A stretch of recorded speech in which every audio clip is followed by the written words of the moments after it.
What do you believe? Stop and think about that for a while I switch from having you look at my face to some more pleasing images. It isn't the same question as what do you know? What you know is based on facts. Facts known from your own experience, facts you know because you have seen detailed proofs, and tentative facts that are accurate as far as they go, but are open to being refined.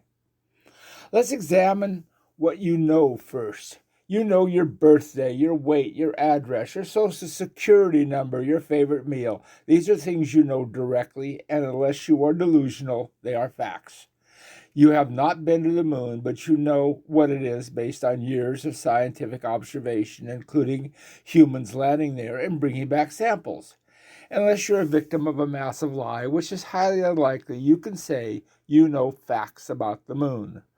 You could also know that quantum theory works because if it didn't, your computer, GPS, and cell phones wouldn't work.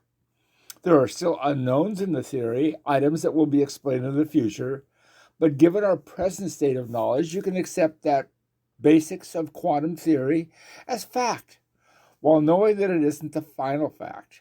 Perhaps there are no final facts, only the limit of our current knowledge. I know that gravity keeps me from flying off into outer space, so gravity is a fact. The exact explanation of how it works is a bit less certain, in spite of Einstein's insights. There are many facts that fit into one or more of these categories, and to determine their factual basis, we need to ask yourselves a few questions. First, have you experienced it for yourself and have demonstrated the truth of it?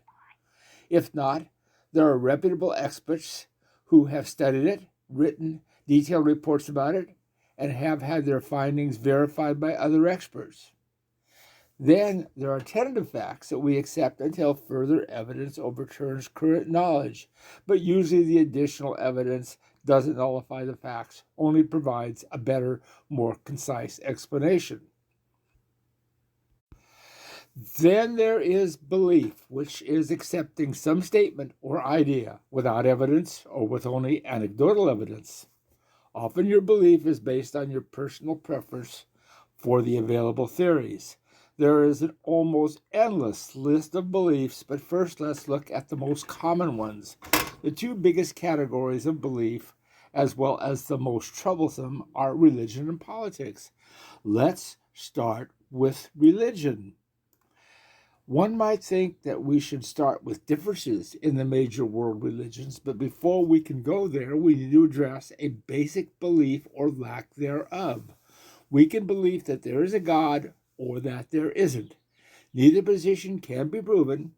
Evidence for or against the existence of a supreme being is anecdotal at best, wishful thinking at worst. One can be a passionate theist or a passionate atheist. Oddly enough, atheism is a form of religion, and it even has its own organizations, ones that look surprisingly similar to religious organizations. Even atheism has its own competing beliefs. One can believe that we are all just random creatures born with no purpose and no connections, or we can believe that while there isn't a God, we are all somehow connected in something called the web of life.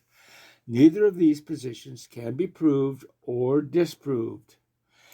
Those who believe in a supreme being have a huge menu of choices. The great world religions each have their own books, and while the messages within them aren't very consistent, they are believed to be the revealed words of the Almighty, even though they were committed to the page by mortals not unlike you and me.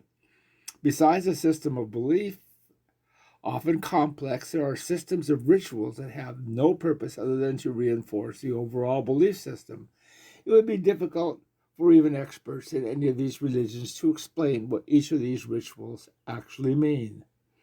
Often the differences between religions are very minor, but that doesn't stop adherents from arguing or even fighting each other. The Shiites and Sunnis kill each other over who should have inherited Muhammad's leadership. Not all that long ago, Catholics and Protestants fought over, well, just about everything. Politics is another belief system, and I'm sure there are people who will say, wait a minute, this is political science. Science used this way is to infer something factual.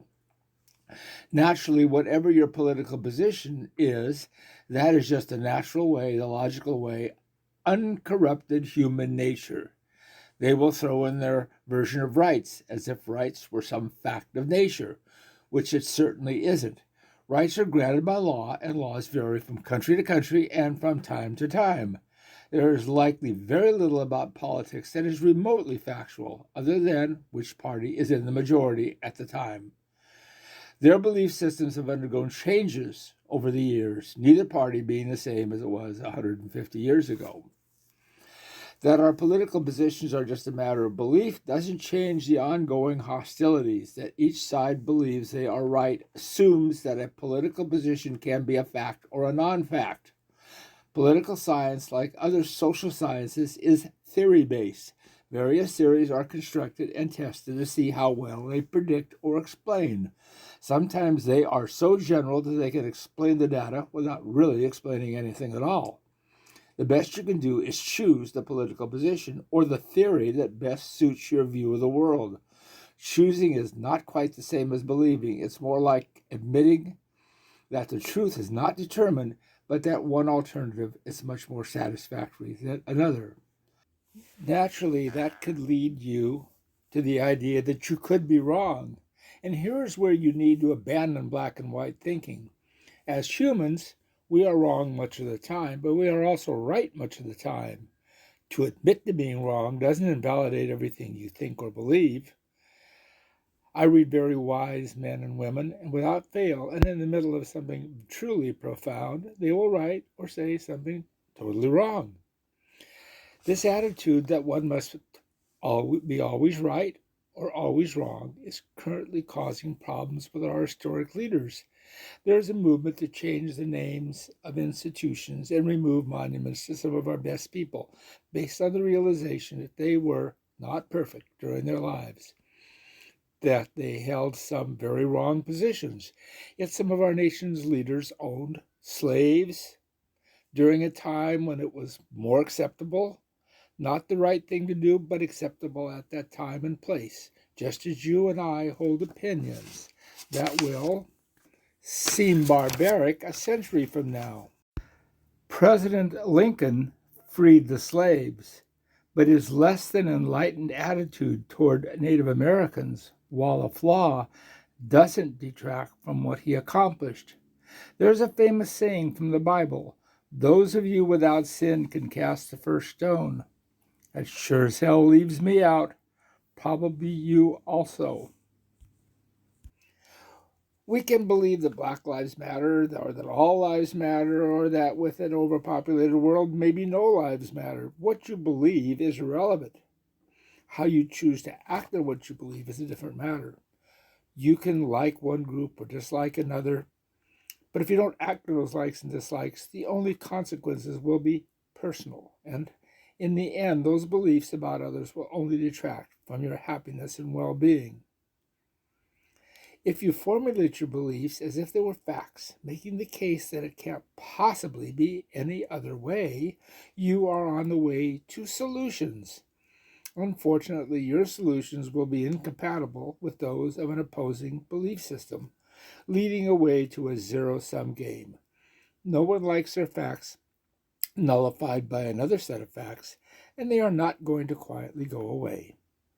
We tend to think the stereotypes we hold about other groups are based on fact, and while we might see general tendencies to support our ideas, there are just as many exceptions to those stereotypes as there are confirmations. Nothing that has to do with human nature is all that simple.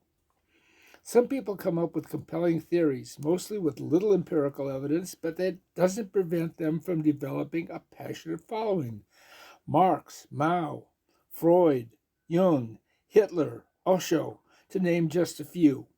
They seldom agreed, but to many people their words were taken as facts rather than the beliefs, which is what they actually were.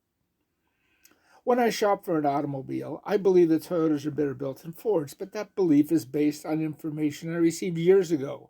and I'm not taking the time to find out if Fords have improved or Toyotas are not what they used to be.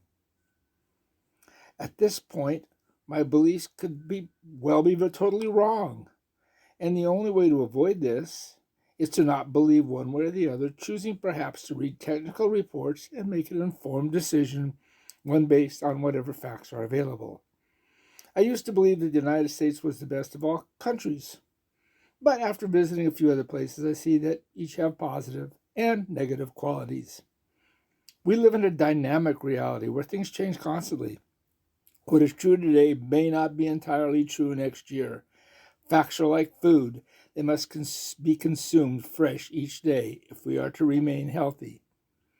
Perhaps the easiest path to follow is to answer when asked what you believe. I'm not sure.